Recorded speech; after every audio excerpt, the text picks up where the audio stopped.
Happy Mother's Day! Kung aking ikukumpara ang aking nanay sa isang bagay na hindi ko kayang mawala, baka ang aking cellphone. Hindi dahil sa social media, kundi sa connection namin. Ito rin ang kumokonekta sa amin kapag siya'y malayo. Siya rin ang nagpapasaya sa akin kapag malungkot ako. Kahit hindi siya bago, siya pa rin ay matibay at malakas. Higit pa ang nanay ko sa cellphone. Dahil hindi siya mawawalan ng battery, hindi rin siya mawawalan ng kanyang tiwala at pagmamahal sa akin. Minsan hindi ko nasasabi, pero mahal na mahal ko siya at ipagmamalaki kita. Mas mahalaga rin siya kesa sa cellphone. Siya rin ang bumubuo ng araw ko kapag siya ay aking nakukuusap. Hindi man siya perpekto, pero para sa akin, siya ang perpektong nanay. Siya ang nagpapalakas sa akin kapag ako'y nahihirapan. Kahit hindi ko lagi siyang katabi, siya ay nasa puso't isip ko. Walang makakapalit sa mahal kong nanay. Happy Mother's Day, Mama! Salamat sa lahat. Mahal na mahal kita. So yan, Happy Mother's Day kay Mama. Anong isang bagay na nare-represent ko sa kanya ay yung pagiging robot. Parang robot. Kasi isa siyang hardworking. Kumbaga mahirap gampanan ng maging isang solo parent. Gawa wala si Papa, so na-miss ako kay Mama dahil nag-stand up siya na isang magulang talaga sa amin, tsaka hardworking na nanay at maalaga sa anak, mapagbigay, pagmahal, sobrang mahal. Tsaka siya yung tipo ng nanay na gagawin niya lahat para sa kanyang mga anak. So yun lang ang message ko kay Mama. Alam mo Kung ihahambing ko si Mama sa isang bagay, para siyang aklat. Kasi puno siya ng karunungan at pag-aaral sa aming buhay. At tulad ng isang aklat, siya yung gabay at tinuturuan niya kaming maging matatag, maging mabuti, at matuto sa hakbang ng buhay. Sa bawat kwento niya ay may leksyon at sa bawat payo niya may hinuhubog ng panahon. Kung ikukumpara ko si Mama sa isang bagay, si Mama ay parang wifi. Tahimik lang, hindi palaging pansin, pero siya ang nagkokonekta at nagpapaayos ng lahat sa loob ng tahanan. Parang signal na hindi mo gaanong iniisip habang andyan siya, pero kapag nawala siya, doon mararamdaman ang malaking kakulangan. Siya ang nagbibigay ng lakas at gabay, ang nagtutulungan sa bawat isa't kaya kapag nawala siya, para bang nawawala ang direksyon ng buong bahay. Parang isang araw na walang connection sa internet. Hindi mo alam kung anong mangyayari at lahat ay magiging mahirap. Si nanay ang hindi nakikita ngunit laging nandyan. Siya ang nagbibigay ng pundasyon sa lahat ng bagay mula sa simpleng usapan hanggang sa mga seryosong desisyon. Ang kanyang presensya ay ang nagbubuklod at nagpapaayos ng pamilya. Kapag siya'y nawala, doon mo lang tunay na maramdaman kung gaano siya kahalaga at kung gaano siya ka-espesyal. Kung ikukumpara ko ang aking ina sa isang bagay na hindi ko kayang mawala, ito ay unan, sapagkat kasing lambot ng unan ang pagmamahal sa amin ng aming ina. Kahit kami ay nagkakaroon ng kasalanan sa kanya, andyan siya para kami ay unawain sa lahat ng bagay. Siya rin ang handang sumalo ng aming mga luha pag kami ay nabibigatan sa aming mga pinagdadaanan. Kasing lambot din ng una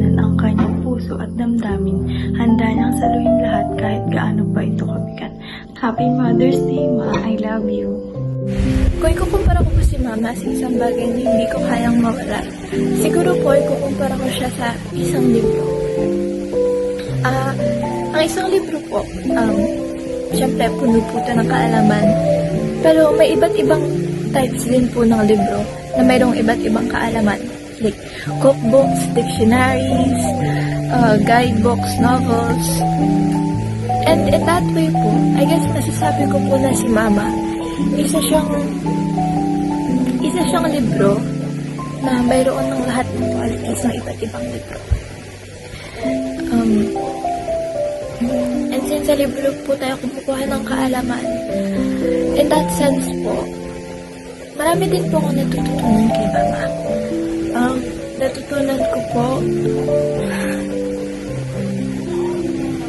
na pagmahal mo yung isang tao, lahat po gagawin mo para sa kanila. Kahit pagod ka na, kahit hindi mo na kaya, magsasakripisyo ka po basta mahal mo yung tao. And marami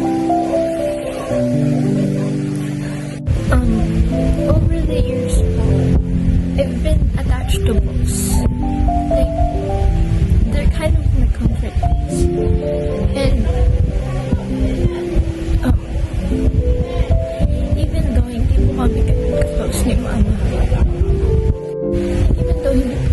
ganun ka-close ni Mama, I would say po na I find the greatest comfort in her po kasi all my life po, she's all I had. I mean, I had my family po. I had sila. Nandun sila daddy, sila mommy. But all my life, it's really been just the two of us. And I know I don't tell her this enough, pero I really, really appreciate all the sacrifices she does for me po. I've seen her sleepless nights. I've seen her wear herself out, work herself to sickness. And I really, really appreciate that po from her.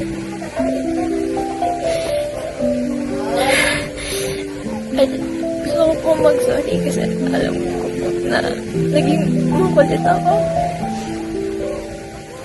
And I just want to tell her I love her. Hello po! Happy Mother's Day po sa lahat ng mommies ng WKJKM, especially to my mama and to my ate. Happy Mother's Day, guys! Napaisip po ako dun, saan ko ba i-compare si mama? Tapos po after ilang days, sabi ni mama, alam niya daw po yung crush ko. Kahit hindi ko pa sinasabi sa kanya, kilala niya na daw po. Parang napasabi ako sa kanya, si mama parang Google, lahat na lang alam. And tama po, si mama parang Google kasi alam niya po yung mga bagay na hindi pa namin sa kanya sinasabi. Kung may problema ako or yung mga kapatid ko, alam niya po kung paano susolusyonan yun. Kagaya po ng Google, pwede din po namin hingan si mama ng tips and advice sa mga bagay-bagay sa love, sa friendship, and sa life in general. Pero unlike Google po, yung payo po kasi ni Google, sometimes hindi siya accurate. Pero yung kay mama po, most of the time, or lagi-lagi talaga, 99.9% po tama yung sinasabi niya. Kasi, lagi po nilang sinasabi, di ba, papunta pa lang tayo, pabalik na sila. Kaya, lagi niya sinasabi na, naranasan ko na yan. And, sobrang nagpapasalamat po ako na si mama yung naging mama ko. Kasi kahit po, hindi niya ako pinapayagan sa lahat ng gala. Lagi po siyang may rason kung bakit ganun. And, turns out, tama po yung rason niya na baka kung ano yung mangyari or baka magkasakit ako pag pumunta ako doon. And tama po yun lagi. Kaya, super thank you po, Mama. Proud na proud kami sa iyong mga anak mo sa lahat ng naranasan mo sa buhay. Sobrang proud kami sa iyo and mahal na mahal ka namin. Happy Mother's Day po ulit. Hi Ma! Happy Mother's Day! Kung ikukumpara kita sa isang bagay na hindi ko kayang mawala sa buhay ko, para sa akin, liwanag yun kasi mahirap mamuhay sa mundong to kung walang liwanag. And syempre, liwanag yung nagsisilbing guide natin sa pang-araw-araw nating buhay at kung paano kaimportante ang liwanag ngayon sa buong mundo. Ganon ka din naman kaimportante para sa amin, Ma, sa aming mga anak mo. Yan, Ma, thank you so much sa pag-aalaga, sa pag-iingat, sa paggabay mo sa amin, sa patience, and sa pagstay, sa pagpapatawad mo. Yan, Ma, thank you so much. I love you. Kung ikukumpara ko ang aking nanay sa isang bagay na hindi ko kayang mawala, siya ay ang aking bag. Bakit? Dahil sa bag, all-in ka na. Nandito ang pera, wallet, cellphone, at iba pang mga bagay na hindi ko kayang umalis na wala. Gaya ng bag, si nanay ay dala ang lahat ng aking kailangan. Pagmamahal, aruga, seguridad, at gabay. At gaya ng isang bag, hindi ko kayang namula si nanay dahil andyan siya sa lahat ng ito ng aking buhay. Kung ihahalin tulad ko sa isang bagay yung nanay ko, siguro sa ilaw. Hindi ko na siya ilalayo sa ilaw ng tahanan. Kasi, kaya nga siya sinabing ilaw kasi lalo na sa isang bahay. Parang siya yung nagbibigay liwanag. Siyempre, ilaw nga. Diba? So, ilaw siya kasi yung ilaw talaga, isa siya sa kailangan nating lahat. Sa pang-araw-araw, lalo na sa bahay. Kasi, lahat ng lugar or bagay na gagawin natin, mapaumaga man or gabi, kailangan talaga ng ilaw. Kasi parang siya yung makakatulong or parang, di ba? Kasi pag madilim, alam naman natin pag madilim, hindi talaga natin, parang hindi tayo makakapag-focus, hindi tayo makakagawa ng isang bagay kasi nga walang ilaw, di ba? So yun. Kung ianong sa nanay, kasi ang hirap pag nanay talaga yung wala. Ang hirap kasi parang iba yung the way ng pagkikare nila, iba yung, hindi ko naman sinasabi na ano yung pagmamahal ng tatay. Pero iba yung feeling kapag nanay mo yung nandyan, nanay mo yung nag-guide sa'yo, yung naghubog sa'yo sa buo mong pagkatao, diba? So, ilaw kasi parang ang hirap lalo na sa akin. Ang hirap pag walang nanay. Kasi lalo sa ilaw pa nga lang kung iano sa bagay, diba? Ilaw pa lang, sa ilaw pa lang.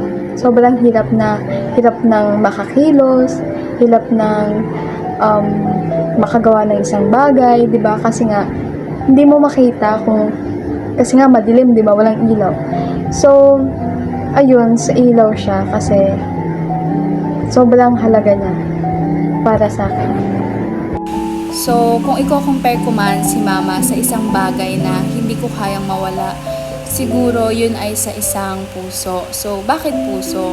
Dahil tulad ng puso, siya yung nagbibigay at nagsisilbing buhay at tibok sa pamilya namin. Siya din yung nagbibigay ng pagmamahal, pangunawa at lakas sa bawat isa sa amin.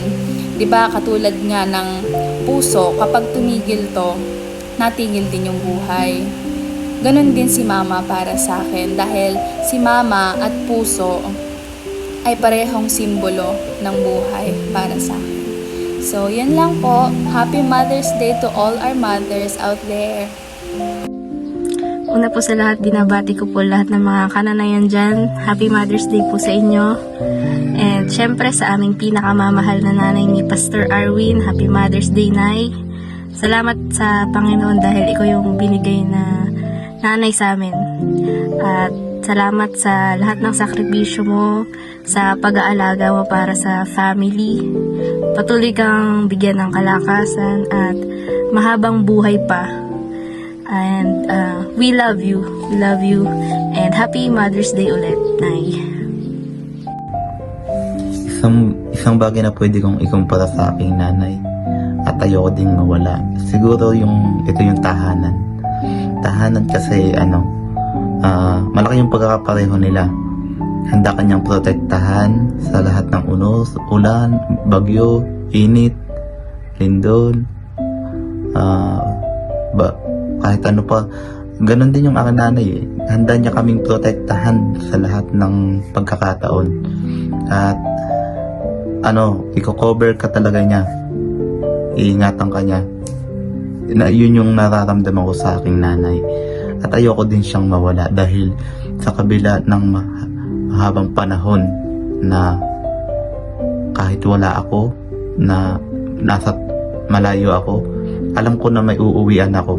Alam ko na may uuwian ako na kahit ano man yung mga nagawa ko, anong pagkakamali ko, ano yung kabutihan na nagawa ko, o kahit sino pa man ako, bukas sa tahanan, bukas bukas yung pintuan sa akin nanay, bukas palad niya akong tatanggapin.